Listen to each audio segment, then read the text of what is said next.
지난 줄거리. 요양보호사의 월급이 매우 적다는 사실에 일을 그만두고 싶어진 유진. 하지만 할머니를 생각하며 다시 사명감으로 일한다. 그러다가 또 다른 열악한 근무 환경에 부딪히며 일을 그만두고 싶은 충동이 되풀이된다. 4화. 선생님, 그렇게 일하면 안 돼요. 2부. 선생님들, 아침 회의합니다. 어서 모이세요. 홀에서 누군가가 외치는 소리가 들렸다. 나는 권미순 선생님과 하던 얘기를 끝내고 탕비실에서 나왔다. 홀 테이블에 요양팀 선생님들이 앉아 있었다. 나는 방금 전에 받은 스트레스를 간신히 억누르고 의자에 앉았다. 팀장님은 야간 선생님들한테서 전날 밤 상황에 대한 인수인계를 받으시고는 퇴근하라고 말씀하셨다. 선생님 2명이 떠나자 이제 4명만 남은 상태에서 회의가 계속되었다. 팀장님은 어르신들이 모두 식사를 잘 드시고 아침 약까지 잘 드셨다는 사실을 확인하셨다. 그리고는 나를 향해 말씀하셨다. 유진 선생님, 네. 내가 대답하자 팀장님이 설명하셨다. 할머니가 식사 잘 드셔서 다행이에요. 지금 침대에서 쉬고 계시니 이따 아침 간식 드시고 나면 10시 프로그램 모셔다 드리세요. 프로그램이요? 맞아요. 저희 요양원은 10시부터 1시간 동안 어르신들 정서 지원을 위해 한 곳에 모여서 프로그램을 한답니다. 여자 선생님 2분이 기저귀 케어를 할 동안 유진 선생님은 홀 청소를 하시고 아침 간식을 어르신들에게 나눠드린 다음 어르신들 프로그램 이동 준비를 하면 됩니다. 거기까지 말씀하시고는 옆자리에 앉아있는 간호조무사를 가리키셨다. 이분은 저희 층에서 함께 일하실 간호조무사 이미진 선생님이세요. 어르신들 혈압과 당 체크를 하고 각 어르신이 드실 약을 챙기십니다. 혹시 어르신 건강에 대해 궁금한 게 있으면 물어보세요. 그리고 어르신이 응급 상황에 처하시면 즉시 간호조무사를 부르셔야 합니다. 네, 알겠습니다. 잘 부탁드려요, 간호조무사 선생님. 간호조무사가 웃으며 인사를 받았다. 팀장님이 웃으며 말씀하셨다. 여기서는 그냥 간호사라고 부르셔도 돼요. 나도 간호조무사라는 호칭은 너무 길다고 생각했다. 그리고 요양보호사는 요양사, 사회복지사는 복지사라고 부른다고 했다. 워낙 바쁘고 정신없이 업무가 돌아가다 보니 호칭 글자 수가 길면 답답하다고 여겼나 보다. 그리고 선생님들 간의 호칭도 짧게 쌤이라고 부른다고 하였다. 쌤이라는 호칭이 어색한 사람들을 제외하고 말이다. 팀장님이 덧붙여서 설명하셨다. 유진쌤은 할머니를 요양원에서 모시고 있으니 식사를 잘 하시는지 그리고 정서에 문제가 없는지 각별히 확인하셔야 합니다. 그렇다고 다른 어르신들 케어를 소홀히 하셔서는 안 되고요. 저희는 여기 계신 어르신들을 자신의 부모님, 할아버지, 할머니처럼 여기셔야 합니다. 나는 직원 겸 보호자가 되었다는 현실을 실감했다. 쉽지 않지만 할머니를 모시게 된 이상 최선을 다하기로 하였다. 9시가 되어 아침 회의가 끝나자 주간 근무자 4명 중 2명은 프로그램 전에 어르신들 기저귀 케어를 하러 갔다. 2층으로 된 기저귀 카에 기저귀와 물티슈, 위생장갑, 분무기 등 여러 물건을 잔뜩 실은 채 분주하게 여러 방들을 돌았다. 팀장님은 홀에 계신 어르신들을 돌보면서 여러 서류를 살피셨다. 벽 게시판에 붙은 근무표와 면회 일정표를 보시는가 하면 면회가 있으신 어르신의 면회용 옷을 챙기기도 하셨다. 그리고 어르신 방에서 울리는 벨 소리를 듣고 방으로 들어가셔서 어르신이 필요하신 것을 해드렸다. 나는 화장실에 가서 마대걸레를 들고 와 홀 바닥을 청소했다. 그러다가 한쪽 구석을 청소하고 있는데 갑자기 등 뒤에서 권미순 선생님이 나를 향해 소리쳤다. 유진 선생님, 청소하면서 어르신들도 보셔야죠. 내가 돌아보니 어르신 한 분이 워커도 잡지 않은 채 테이블 의자에서 일어나 걸어가려고 하셨다. 마침 기저귀 칼을 이끌고 이동 중이던 미순 선생님이 그 어르신을 발견하고는 얼른 쫓아가 붙잡았다. 그리고는 어르신을 의자에 앉혀드린 뒤 나에게 지적을 했다.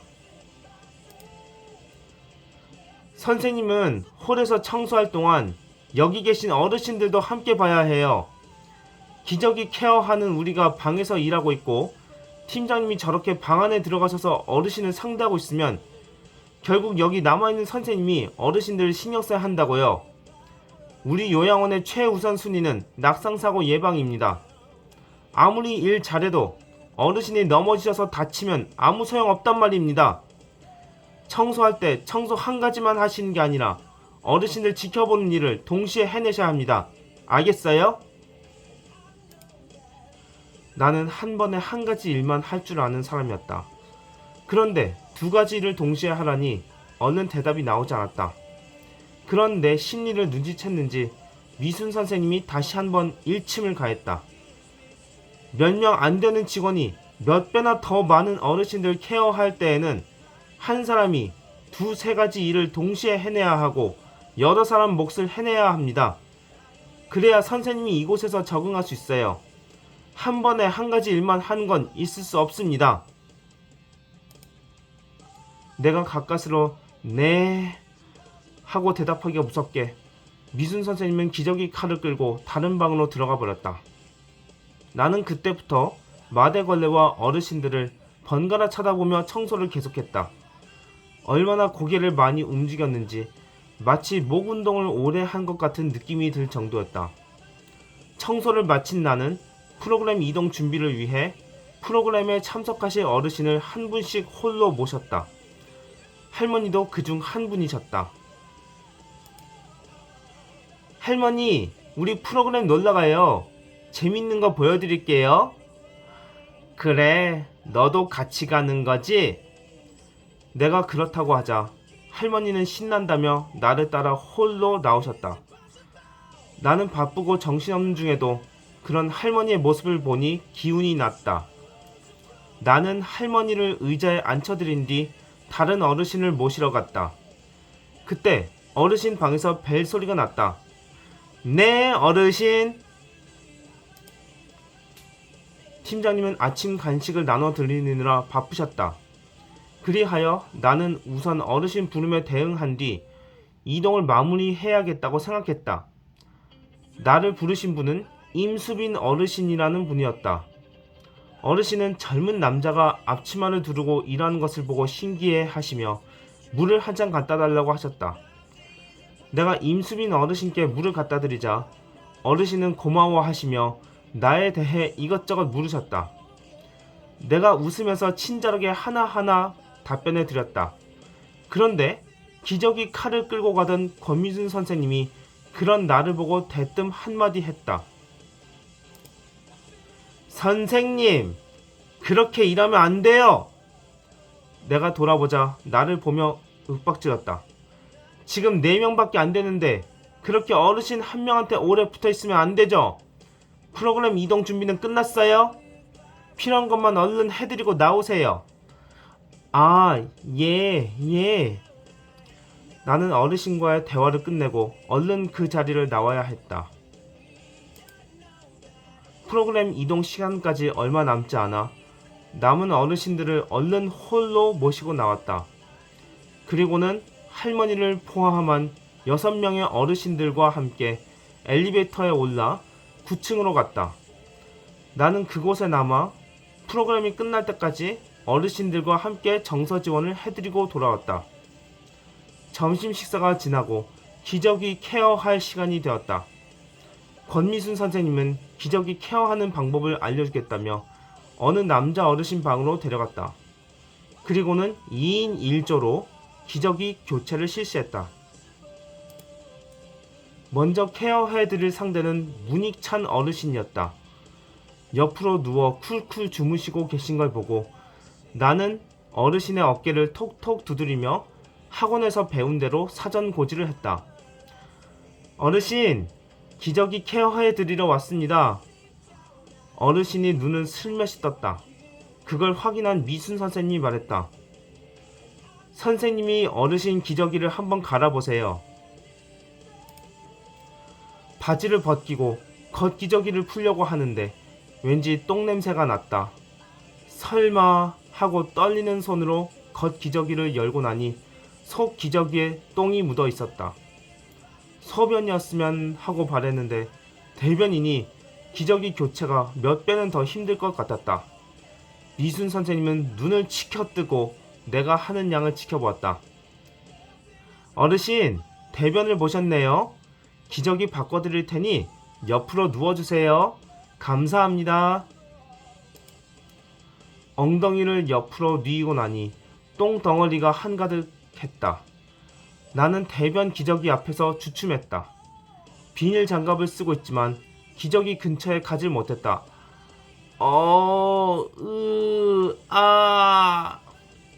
나의 신음소리에 미순 선생님의 일갈이 터졌다.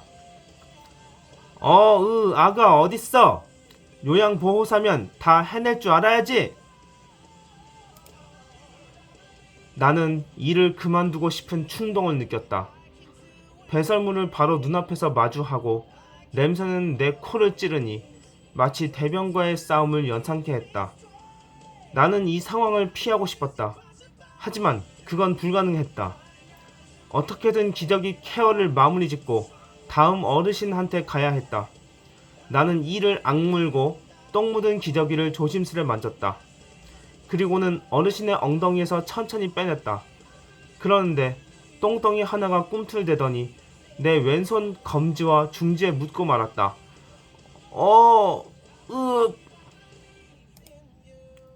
나는 비명을 지르고 싶었지만 그것이 어르신에게 수치심을 느낄까봐 가까스로 참았다. 내 속은 답답해 미칠 지경이었다. 아이씨, 에라 모르겠다. 나는 이미 똥이 묻어버린 손으로 팍팍팍 기저귀를 둘둘 말았다. 어차피 더러워진 장갑, 이제는 깨끗한 거 더러운 거 가릴 마음이 없었다. 겉 기저귀까지 함께 싸서 비닐봉지에 투척한 뒤 빠릿빠릿하게 새 비닐 장갑을 쓰고 깨끗한 새 기저귀를 어르신 엉덩이에 끼워 넣었다. 그리고는 속 기저귀까지 깔끔하게 채워드렸다. 기저귀 교체 끝났습니다. 협조해 주셔서 감사합니다, 어르신.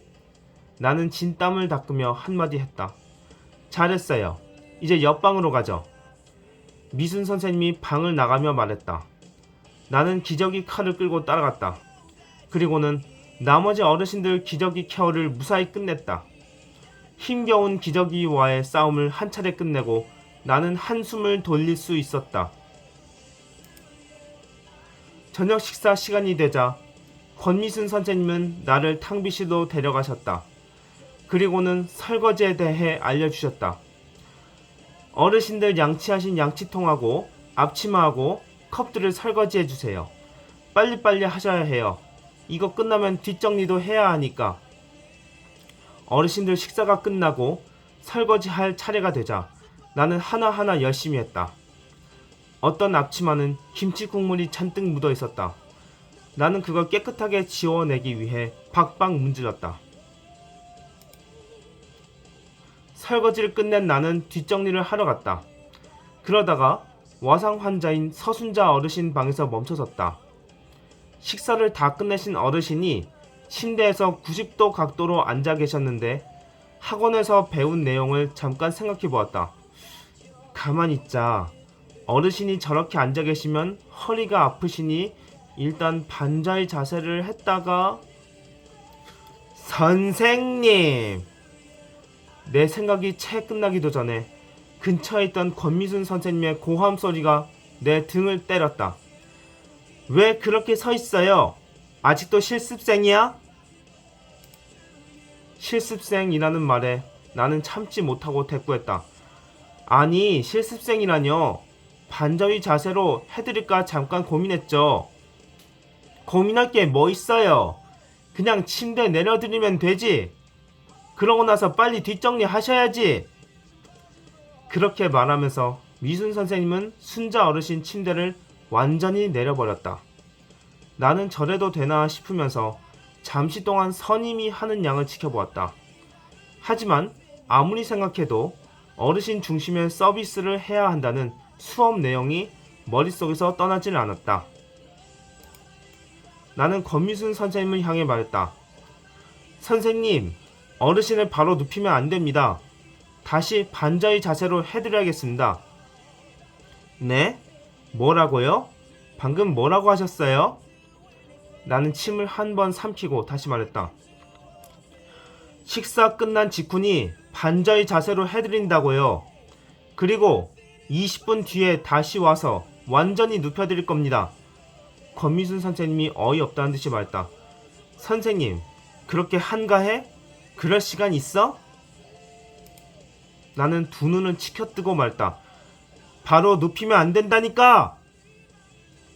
그 말과 함께 나는 성큼성큼 걸어가 미순 선생님의 손에서 리모컨을 뺏었다. 그리고는 침대를 반만큼 올렸다. 미순 선생님은 놀란 눈으로 나를 쳐다봤고 나는 그런 상대방을 계속 노려봤다. 3부에서 계속됩니다. 들어주셔서 감사합니다.